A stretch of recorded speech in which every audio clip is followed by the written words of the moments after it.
Good morning, everyone. It's Joker, and today we are back with another slime video, and once again going into EX3 of the World of Fantasy Beatdown Battle rerun. Yesterday we did part 1 of this video where I had 5 teams that came out after all the other rerun and the initial release. So if you haven't seen that and you need teams, watch this, watch that one. Also, since this is the second time this has come around as a rerun, I have more videos out using other teams that have been able to clear EX3. I will also have those videos down below in the description in case this video or yesterday's doesn't quite do it for you. But today we've got another 5 teams to clear EX3 to get the free dupe of Gabiru. Yeah, he's shit, but hey, it's a free character, don't miss out on it. Plus you can get some good stuff with the currency, like platinum hammers out of the shop. So with that said, let's just go ahead and dive in. Okay, so first up is probably the hardest one to use, and that is the Wielder of Magic meta. It is getting extra damage versus fire enemies. We do have a water single target nuker, but it's an orange focused team and without rainbows like the New Year's Blessing team. So this is much, much harder to use and work around. We really need the ult with Shinsha. If you can get an EX ult, great. If there are other characters you can bring to make this, much easier, by all means, please do so. Bring a triple orb stealer, bring New Year's Rimuru to make rainbows for Shinsha. Honestly, do something other than use this specific team. But, I wanted to use the meta, and so we certainly did. Ranga, Shinsha, Hinata, Shizu, we brought Visions of Coleus, Violet. She didn't exist when this meta came out originally, because this came out right before the Visions of Coleus team, but she's definitely very strong, and because Shinsha is magic, she can benefit off of that massive 100% magic buff. But here, I'm just trying to figure out what the fuck I want to do. Oranges are nerfed. We don't have a lot. We only have one orb changer on the team for oranges, and that's Ranga. Violet's changing to blues, and we couldn't even use that to its fullest extent because we have 2 greens and 2 oranges here. So I think we'll just burn some orbs. We're going to use the future hand of oranges, and then we're going to send, I think, these 3 Shinsha orbs because we need them out, and that'll mean that the next hand will be just 1 blue orb for that Hinata, and yeah, and then we can just orb change with Ranga. But oranges and blues are both nerfed here, so it's not like we're getting a lot from any of them. But there we go. There's 5 oranges, 1 Shinsha orb. Excellent. Man, if you really have to run this team, you gotta have another option. You have to have a better team out there than this. But I wanted to start off with some spice, so here we are. Milim, the Protector, is changing 3 and 3, so 3 blues and 3 greens and 6 oranges. She's giving you 40 skill points every time you use her, and she's giving all allies guaranteed Pierce for, I think, 2 turns. So, again, this stage has no restrictions on damage, it's just kill it. So, we're gonna kill it. We're gonna bring Shizu in to rush the ult for Shinsha a little bit. We're gonna use the Pierce power buff with Ranga first, and then we'll use Milim to give us those 40 skill points, because we don't have enough to use anything right now. So, boom. Full hand of oranges. We have 3 Shinsha orbs, that's nice. So we'll use her orange damage buff and orange protection gauge buff, and then we'll rush the ult. We'll then skill reset everything back down, not that it really matters all that much, and then we'll bring Violet in because Shizu's kind of low on HP and Jinfried's about to nuke. So here we don't even get the EX ult, and I really don't think it matters all that much, but we're doing 25k a hit because Ranga gave us that extra Pierce power, which alongside the extra orange orb damage actually takes him down to half HP. So he only has 200k around there or something now, and we can most definitely kill. Or we can wait another turn, because we don't actually have Milim available, which means we don't have enough points to use the magic buff for Violet. So we're just going to send these. That'll get us a few more points, and more importantly, gets us another Milim. We'll bring Hinata in for funsy onesies. That gets us a full hand, essentially, and we'll send the Hinata ult as well. And she actually does a lot more damage than I was expecting, to be perfectly honest with you. Her ult right here, 42k. I didn't expect it to do that much damage to Jinfried. 42k is not a lot, but he didn't have a lot of health to begin with on that turn. So now we've really taken him down. So magic buff with Violet, 80 points, and then Milim, again, gives us 40, which means we can use Shinsha's own buff, which is attack and EX ult damage. So 50% EX ult and 39% attack, based on how many oranges you send in, I think, 4 turns or something. And, I mean, we'll bring Ranga in, and we can just do this. It's not going to matter. He's going to die. And we do 497. So, there we go. That's the hardest team I've got for you today. Everything else is pretty easy. But let's move on. Alright, another team that's not terribly fun to use and kind of nerfed in this stage, but still technically works, is the Tempest Elite team. Tempest Elite is currently featured on the Season 3 Part 3 tickets, so you may have pulled everyone because you've gotten very lucky, and this might be your only viable option. Trainee is able to ult rush Rimuru because she gives 100% ult gauge to the highest attacking character in the turn, which hopefully is Rimuru. And, I mean, if you don't have Hinata, you don't have to bring Hinata. Like, I just put her back on the team. But Rimuru in slot 1, and then Shuna, slot 2. We'll send these greens, we'll get a few points, but Shuna's able to change our whole hand to blues, unless it's a Hinata orb, which we do have Hinata orbs, but they're blue already, so it doesn't really matter all that much. 59 points, plus Trainee gives us 30 every turn for the first 4 turns, so that's very nice. We can just full orb convert right here, and then we can use a stack of the burn/weakness strike with Rimuru, which will just help out our damage a little bit. Also, we get the follow-up orbs with Trainee, which is cool and all, but also highly unnecessary, because they don't do a lot, because these blue orbs are nerfed, and the follow-up orbs are based on your orb damage. And if your blue orbs are nerfed by 80%, that means your follow-up attacks are nerfed by 80%. So it doesn't really work that well here. Hinata's got 2 greens now. Doesn't really matter. We'll bring Benimaru in for her. Full hand of Tempest Elite orbs now. Shuna will still change it. And then we'll use Trainee now. This will give Rimuru a full ult. Boom. And then we just need to burn another turn to get his EX ult. So we're going to nuke on turn 5, because we need another turn, because blues aren't giving us jack crap. Oh, we didn't use the burn last turn. We're going to use it this turn. Never mind. My bad. I'm silly. Alright, sending this. Yeah, we're not getting any gauge for this.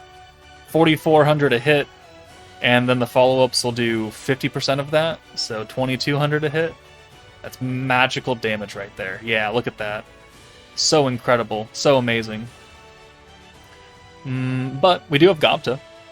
Right? We do have Gopta, so we can either use Gopta's orb change, or we can use Benimaru's. Benimaru's is better, because it gives the 30% buff. The ult swap gives a 5% pierce resistance down on the enemy, which technically does help our damage. But we got another Trainee to use, which means now Rimuru has his EX ult, so he's ready to go on turn 5, and we can't really use anything else. We're going to get enough points back because of Trainee's other effect, which is 70% extra skill point gain on blues, somewhere around that number. So we have 100 points, which means we're going to have 130 points next turn. So that'll be enough to use the Rimuru buff, the Hinata buff, and the Benimaru buff. We've already used the Shuna buff, so that's already applied. We're already piercing. And now, turn 5, we have Trainee, so we would have a follow-up ult as well, which is cool, I guess. So attack, or physical buff, element buff, attack buff, plus ult damage. 30% attack, 100% ult is fairly good. And then the follow-up orbs from Trainee, it will do 20% of the ult as a follow-up orb. Not that we're going to need it, because Rimuru kills here. He does how much? 564. So yeah, we would have done 20% of that on his follow-up. Plenty of damage there. So Tempest Elite, not my most favorite team, but can certainly get the job done. Let's move on. Alright, next we're getting to the cheesy teams. Vengeance, Belzard, Sufia, not Aaron, because Aaron's Earth, we don't want that. Traya, Yom, Raphael, Isis. The interesting thing about running the Vengeance team for this stage is that you're still going to get hit pretty hard, and you do have to wait for Vengeance to kill, which means you're going to take some hits. So if you're going to run Vengeance, I would actually probably recommend you bring Wind Lumi or a skill-fused Earth Trainee so you could heal. Because even with the attack and seal and the element resistance up and the, the guard, we still take actually quite a bit of damage with this team. Because Jinfrey, he has 18,500 attack. Like, that's a lot. And that's before he puts his actual attack buff on. So now he's up to like 22k. So even if you seal that attack buff, he's still at almost 18,000 attack. 19,000 attack, which is still a lot. So he's going to hit you very, very hard, which is why I didn't want to bring Aaron. Because I don't need an Earth character taking any extra damage than what we already are doing. But Orb Change. We're going to put the guard up right now, because he's not alting. He alts next turn. We're going to seal him next turn. But he doesn't hit us that much. Sometimes he does an AoE. The counters do help, thankfully. But, I mean, we're taking damage here. Even through the guard, we're taking damage. 2,500 plus the burn. Like, you might think that's not a lot, but the Vengeance team is used to taking 1 damage on a hit, not 2,500. So here, we're going to bring Yom back in for Sufia, and we got 50 points. So now we're going to seal and put the guard up. And even with this up, you'll see that we're still taking in the thousands. And we have to wait at least 2 more turns for Vengeance to even kick in. So 11,000 on that, all doesn't really matter. Our orbs are inconsequential damage. Yeah. And then 980. Yeah, plus the burn, that puts us over 1,000 damage on that hit. This ult is going to hurt. It is going to hurt. Even with everything up. So we're going to guard, we're going to put the physical resistance, which doesn't mean anything because Jinfrey's magic. But let's go ahead and send this, reset everything again. And we still have to wait 1 more turn before the Vengeance actually kicks in. Now, when it does kick in, because he has such high attack, it's going to do a lot of damage for little stacks. But we still have to wait. So 7,000 right there, and the ult does 5,800 against Traya. Raphael's now under half HP, and we're only on turn 5. Like, that's significant, which is why, for teams with less dupes, with less gear, I recommend bringing a healer, or some way to reduce the damage even more. A skill-fused Water Soe. A skill-fused Earth Trainee can do both, because she can heal you and she can cut the ult damage that you take down. Any other defensive units can definitely help you out here. But now we're up to turn 5. We have 22 stacks of Vengeance, which is not a lot after everything's said and done. But it's going to do a lot because he has such high attack, it doesn't matter. So 23 stacks does 215k. So we just have to survive this next turn, and then we win. So we're going to take Raphael out. We're going to use his guard skill to protect the other 2 characters, and then he's going to go away, because I'm not certain that he would live with 2 stacks of burn plus this ult coming in. So we're just going to play it safe. And, I mean, we don't have to orb change here. Like, he would have died regardless. We could have sent 1 orb, and he would have died eventually. So, but we're going to make this even more difficult for ourselves, apparently. And more time-consuming, essentially. Alright, oh, thank you. That's a cheeky counter, but that does add a Vengeance stack. Excellent. And then this is an AoE ult, so that's another 4 stacks minimum. And that's 5. So now, 34 stacks, 318k, and he's dead. So Vengeance, it can get it done. You might run into a little bit of trouble with weaker units and less gear, but it can get it done. I just recommend you bring a healer or some way to cut the damage even more. A good way to cut damage, though, is to be literally invincible, though. So, I mean, that's pretty handy, wouldn't you say? The Idolmaster team, as long as you're pretty Sparkle, you cannot die. Like, you will not die. The only person in danger of getting hurt here is Isis. And she's only going to be used pretty much for 1 turn, and that's turn 2, for her green buff. Tsubasa will take care of our turn 1 orbs, because she's got the special convert. I don't even think I had really... I don't think I geared these girls at all, to be perfectly honest with you, because we're not going to die. And we'll kill eventually. Maybe we'd kill a little bit faster if they had all their attack gear and stuff on, but I think it's unnecessary. Even if we're bringing a single target Earth unit, I mean, what's type disadvantage mean to you if you can't take any damage at all anyways? So we took 3,400 damage, type advantage over that, and yeah, I don't think we give a crap. So Ice is coming out for Idol Shuna. She's got the alt swap and the synergy buff. It helps technically. We'll use the Future Hand of Greens and the live mode, so this will be 12% extra attack plus 12% magic attack from Idol Rimuru, and we'll send Shizuka last. And yeah, now we can't be hurt anymore. And now it's a crapshoot because we're going to keep hitting him. He's going to attempt to hit us, and it's going to do absolutely nothing.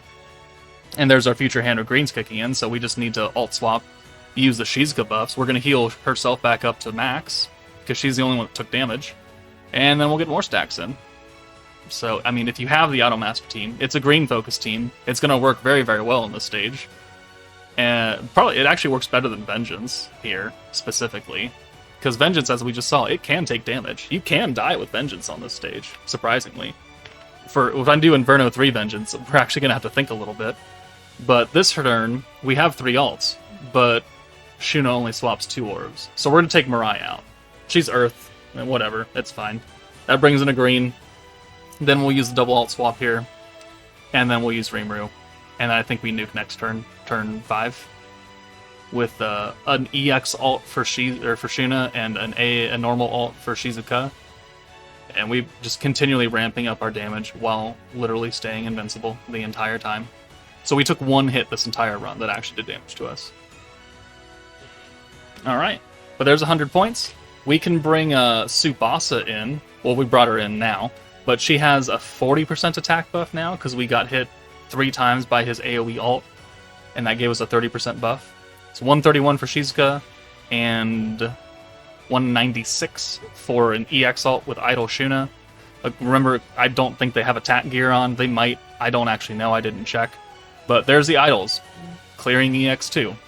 Let's move on to the final team. And that final team is the Overlord team. See, I saved the collabs for the end, right? Because you either have them or you don't. And if you have them, you probably know that they're going to do it, so you probably already use them. But we have to include them, quote-unquote. But Overlord is a green-focused team. It's a stacking team, though, and doesn't have a lot of defense, unless you put defense units on, which we didn't. So we're just going to try and nuke it down with Ions. So we've got Nabe, we've got Ions, we've got Shizu. We brought Dark Milim, so she can orb change turn 1. And with her skill fusion, not only does she give Ions the ult buff, she gives him an attack buff. And then we brought Exalted Champion Veldora, because he's got that massive green buff, which will help us get the EX ult for Ions. Ions has a Despair skill, which we all know is shit, but it does have the added effect of giving 50% extra protection gauge on greens, which will work alongside Veldora's buff. So the greens are actually going to have 90 plus 70 because of the charm that we have on Rimuru is the 40% protection gauge on greens. So 50% from Despair, 40% from the charm is 90, plus 70 is 160% protection gauge increase for this team. Yeah, it's kind of a lot. So we're always going to have Rimuru active, pretty much. And we're going to get a lot of ult gauge for Ions, which is great. So turn 2, he's got an ult already. Shizu's able to ult swap away. We've got 2 pretty good orb changers. Well, actually we have 3, because Veldora can change his own orbs. I don't remember if we actually use his orb change or not. But ult swap, Despair, blue orb change first, and then we'll change the other oranges. And we'll continue like this the entire way through. I think I nuke on turn 5 again with this team, because it takes a while for me to get Ions orbs. Yeah. So we need turn 4 to actually get his EX ult. Alright, cheeky counter right there. We are taking damage, because again, we don't have any defense with this team, but we're just going to try and nuke it. We just have to survive the ult here, which means that Shizu is going away after we ult swap. And then we can safely orb change with Nabe. We have the 1 Ions orb. It is enough once we use the green buff for Veldora. We're not going to reset it. We could if we wanted to. It doesn't matter. We're going to have enough points to nuke. And then we're going to take Veldora out, because he's Earth, and he's going to take a literal butt-ton of damage if we left him in. But here, we're ready to go. We're even going to use the crit skill here, because we got the points for it. Why not? And we can reset it here, and we can reset it next turn too. So 1, 2, 3, 4, 5, and 6. So now Nabe and Ions are doing guaranteed crits. Ions also has the 70% magic buff. So now we're almost to half HP. That didn't hurt as bad as I thought. Nabe is almost dead, but we're ready to go. So alt buff, attack buff, boom. We'll bring Shizu in for Nabe. We'll use, at this point, it's only the alt resistance down because there's no weakness strike. We're not type advantage. But magic and crit, plus the extra element buff right here, and then Ainz can nuke Jinfreet out of existence, and that'll be the video. 571k. So, there we are. That's another 5 teams that you can use to clear EX3 of the RERUN World of Fantasy Beatdown Battle. Again, I have links to 3 other videos down below in the description in case this video doesn't do it for you. Hopefully you can find something out of those that you can use. But that's it for me, guys. Take it easy, and I'll see you all later.